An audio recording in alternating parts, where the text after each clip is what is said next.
Hello အားလုံးပဲမင်္ဂလာပါကျွန်တော်ဒီနေ့ပြောပြပေးမယ့်အကြောင်းအရာတွေကတော့ဗာလဲဆိုတော့ကျွန်တော်တို့ဒီခုလက်ရှိသုံးနေတဲ့ Google အကောင့် Gmail အကောင့်လေးပေါ့နော် Gmail အကောင့်လေးဟာဆိုရင်နောက်ပိုင်းမြန်မာဖုန်းနံပါတ်နဲ့ဖောက်ထားတဲ့အကောင့်ဟာလေးဆိုရင် OTP ကုတ်ကြပြီးတော့မှမဟုတ်ဘူးပေါ့နော်ဒီအကြောင်းအရာလေးကိုကျွန်တော်ဒီနေ့ပြောပြပေးမှာပဲဖြစ်ပါတယ် Google ကနေပြီးတော့ပေါ့နော်ကျွန်တော်တို့ဒီရဲ့ Gmail နဲ့ချိတ်ဆက်ထားတဲ့မြန်မာဖုန်းနံပါတ်တွေအကုန်လုံးကိုကျွန်တော်တို့ OTP ကုတ်ချပြီးတော့မှမဟုတ်ဘူးအကြောင်းမလို့ကျွန်တော်တို့ဒီဖုန်းတစ်လုံးကနေမှတစ်လုံးကိုကျွန်တော်တို့ဒီအကောင့်ရွှေ့တာဖြစ်ပေါ့နော်ဖုန်းအသစ်ဝယ်လို့ဖုန်းချိန်တဲ့အချိန်မှာဖြစ်ဖြစ်ကျွန်တော်တို့ဒီရဲ့ Gmail အကောင့်ကိုဝင်လို့မရနိုင်တာလေးရှိလာနိုင်တယ်ပေါ့နော်တစ်စက်ပေါ့နော်ကျွန်တော်တို့ဒီရဲ့Gmail နဲ့ချိတ်ဆက်ထားတဲ့ဒီ Facebook တို့ TikTok တို့တခြား application တွေဆိုရင်လည်းကျွန်တော်တို့ကုတ်မကြတဲ့အချိန်မှာ error လေးရှိလာနိုင်တယ်ပေါ့နော်ဒီ Gmail ကနေမှကုတ်မကြဘူးဆိုရင်တော့မှဝင်လို့ရတဲ့နည်းလမ်းလေးရှိတယ်ဆိုရင်အားလုံးသိချင်ကြမယ်မလားဆိုတော့ကျွန်တော်တို့ဗီဒီယိုကိုအဆုံးထိလိုက်ပါကြည့်ရှုပေးပါ Play Store ထဲကိုတစ်ချက်သွားမယ်ပေါ့နော် Play Store ထဲကိုတစ်ချက်နှိပ်လိုက်ပါပြီးတော့ပြီဆိုရင်ဒီမှာ search bar မတွေ့ဘူးညာဘက်ချမ်းက search bar လေးကိုတစ်ချက်နှိပ်ပြီးတော့ပြီဆိုရင်အပေါ်မှာတစ်ချက်နှိပ်လိုက်ပါ search bar နေရာမှာပြီးတော့ပြီဆိုရင် Google ကနေမှထုတ်လုပ်ပေးထားတဲ့ Google Authenticator လေးကိုတစ်ချက် download ဆွဲရမှာပဲဖြစ်ပါတယ်ဒီဟာလေးပေါ့နော်ဒီရဲ့ Google Authenticator လေးကိုတစ်ချက်နှိပ်ပြီးတော့ပြီဆိုရင်ဒီရဲ့ဒုတိယဟာလေးပေါ့နော် Google Authenticator ဒါလေးကကျတော့ဘာမှသုံးပြတာလဲဆိုတော့ကျွန်တော်ရဲ့ Gmail ကောက်အကုန်မကြောက်ဘူးဆိုရင်ကျွန်တော်တို့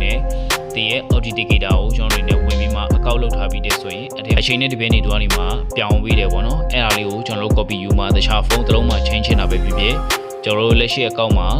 ကုတ်လိုနေတာပဲဖြစ်ဖြစ်အကောက်လေးကိုဖြည့်ပေးလို့ရတယ်ပေါ့နော်ဆိုတော့ကျွန်တော်တို့တစ်ချက်ဆန်းကြည့်လိုက်အောင်ဆိုတော့ Google Authenticator install ဆွဲပါမယ်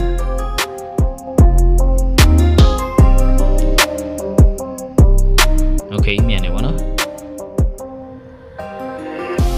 Okay install ဆွဲပြီးတော့ပြီဆိုရင်ကျွန်တော်တို့ open လေးကိုတစ်ချက်ပြန်နှိပ်လိုက်ပါ Okay ပထမစာမျက်နှာမှာကျတော့ကျွန်တော်တို့ဒီလိုပုံစံလေးပေါ်လာမှာပေါ့နော်အဲ့ဒါလေးကိုကျွန်တော်တို့နဲ့ get started ကိုနှိပ်လိုက်ပါပြီးတော့ပြီဆိုရင်ဒီမှာကျွန်တော်တို့ချိန်ရှင်တဲ့ Gmail အကောင့်လေးကိုကျွန်တော်တို့အနေနဲ့ဒီမှာရွေးလို့ရတယ်ပေါ့နော်ဆိုတော့အကောင့်လေးရွေးလိုက်မယ်ပေါ့နော်ပြီးတော့ပြီဆိုရင် continue as ကိုနှိပ်လိုက်ပါဒီရဲ့ asset 30နေရာမှာကျွန်တော်တို့ဘာမှတော့လုပ်ဆရာမလိုပါဘူးအဓိကဒီမှာအဲ့ဒါကုတ်လေးရှိပါတယ်အဲ့ဒါလေးကိုတစ်ချက်နှိပ်လိုက်ပါဒီအားလေးကိုတစ်ချက်နှိပ်လိုက်ပါနော်နှိပ်ပြီးတော့ပြီဆိုရင်ကျွန်တော်တို့အနေနဲ့ဒီမှာအောက်မှာ enter a start key ရှိရဲ့အဲ့ဒါလေးကိုတစ်ချက်ပြန်ပြီးမှနှိပ်လိုက်ပါ Okay ဆိုတော့ဒီမှာ enter ကုတ်နှိပ်နဲ့ဒီရဲ့ your key ဆိုမှရှိတယ်ပေါ့နော်ဆိုတော့ဒါကိုဘယ်လိုဖြစ်မလဲဆိုတော့ဒီအပေါ်ဆုံးကနေရာမှာကျွန်တော်တို့ရဲ့နာမည်လေးကိုရွေးမယ်ပေါ့နော်အဲ့ပေါ့နော်နေရေးပြီးတော့ပြီဆိုရင်ဒီမှာ your key နေရာမှာကျွန်တော်တို့အနေနဲ့ဖြည့်ဖို့အတွက်ကကျွန်တော် Gmail အကောင့်လေးပြန်ဝင်ရပါမယ်ကျွန်တော်တို့ခဏလုံးကချိန်ထားတဲ့ Gmail အကောင့်လေးဝင်ရမှာပါ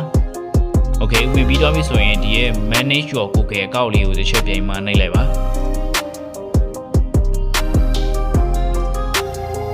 Okay ဒီနားရောက်လာပြီဆိုရင်ကျွန်တော်တို့ညာဘက်ရွှေ့ပြီးမှ security ထဲဝင်ပေးရမှာပါ security ထဲမှာဝင်ပြီးတော့ပြီဆိုရင်ကျွန်တော်တို့အောက်နားလေးကိုတစ်ချက်ရွှေ့ပြီးပါဒီမှာ authenticator လေးဆိုတာလေးတွေ့ရမှာပါ scan ပုံစံနဲ့အဲ့ဒါလေးကိုတစ်ချက်ပြန်မှနှိပ်လိုက်ပါ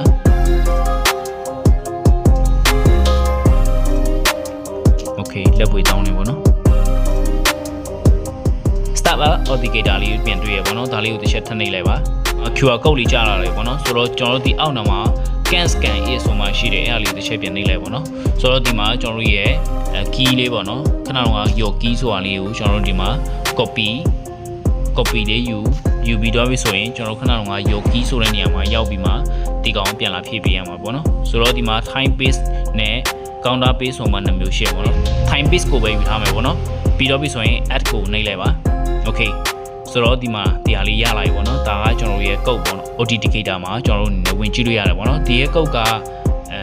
ဒီတိုင်းပဲရှိနေမှာမဟုတ်ပေါ့နော်အပြောင်းလဲသူ့ဟန်တူလဲနေမှာအဲ့ဒါနဲ့ဒီရဲ့ Google Authenticator ဒီရဲ့ application မှာဝင်ပြီးမှဒီလိုလေးတိုင်းမှာကြည့်လို့ရတယ်ပေါ့နော်အားလုံးအတွက်အကျိုးရှိစေမယ်လို့ယူဆပါတယ်အားလုံးပဲကိုလိုပါနောက်ဗီဒီယိုမှာပြန်တွေ့ပါမယ်သိချင်တဲ့အကြောင်းအရာတွေများရှိရင်အောက်မှာရေးခဲ့ပေးလို့ရပါတယ်